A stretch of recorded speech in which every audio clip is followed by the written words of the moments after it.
Ya, selamat pagi semua anak didik saya. Salam berjumpa kepada kita semua melalui video pembelajaran daring.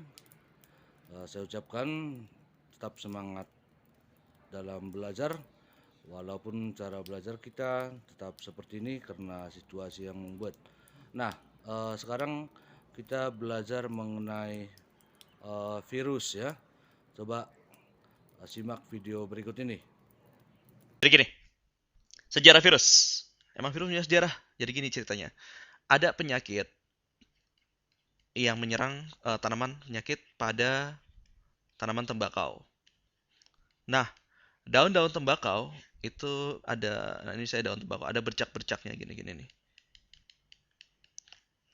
Nah, tembakau itu biasanya buat komoditas ini kan, industri yang penting ya untuk rokok ya.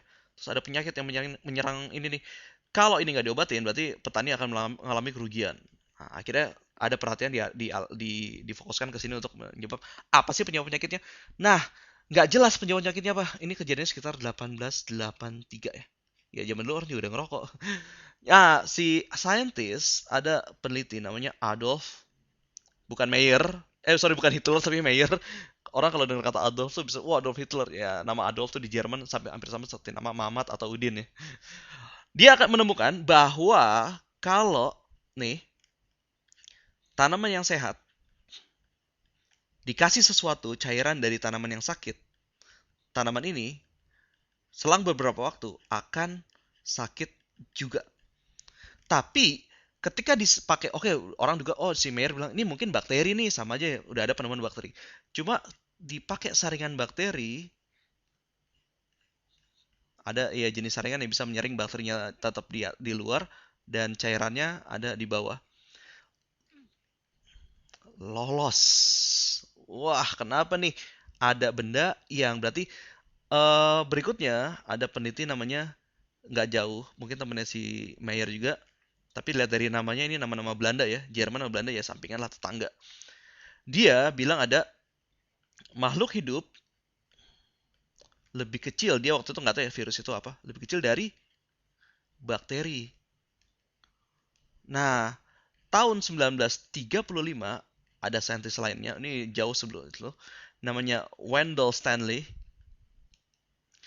Dia menemukan sesuatu yang mengejutkan. Sesuatu ini ternyata bisa dikristalkan. Kalau bisa dikristalkan, bayangin manusia bisa dikristalkan lalu dihidupin kembali. Nah, itu udah heboh ya. Itu namanya adalah makhluk sesuatu ini dinamakan virus. Nah, inilah penemuan virus pertama kali dari penyakit tembakau sampai ke bisa mengkristalkan virus. Nah, berikutnya yang mau gue bahas secara lebih dalam adalah struktur dari virus itu sendiri. Karena virus itu merupakan peralihan antara benda hidup dan benda tidak hidup, dia cuma punya dua komponen. Oke. Yang pertama gue sebut sebagai viral genome, atau bisa dibilang ini adalah materi genetiknya dari virus, bisa berupa DNA atau bisa berupa RNA. Nah, di viral genome ini juga macam-macam nih. Ada yang punya single strand atau satu untai DNA. Wah, lu ngomongin apa sih Pras nih? Gue nggak ngerti. Ya, ini materi kelas 3 sebetulnya mengenai DNA. Tapi sekarang lu cukup tahu dulu bahwa ada jenis virus yang punya single strand DNA. Ada juga punya dua untai DNA. Ada juga yang punya uh, RNA atau punya double strand RNA. Jadi asal lu tahu aja dulu untuk sementara, DNA atau RNA ini adalah untuk materi hereditas atau keturunan. Bisa juga dibilang gen. Tapi lebih lanjutnya gue jelasin apa bedanya gen sama hereditas lebih dalam di kelas 3. Untuk sekarang lu tahu bahwa virus dianggap makhluk hidup karena dia punya viral genome. Dia punya DNA. Cuma makhluk hidup yang punya DNA. Oke? Nah, komponen berikutnya namanya adalah kapsid dan selubungnya. Apa tuh kapsid sama selubung? Jadi gini nih, bedanya kata-kata ini gue jelasin dulu. Kapsid terdiri dari banyak apa? Kapsomer. Wah, Kapsid aja belum tahu, apalagi kapsomer. Oke, sekarang gini deh, gue gambar virusnya dulu ya. Contoh gambar. Nah, nih virus yang lu lihat di buku.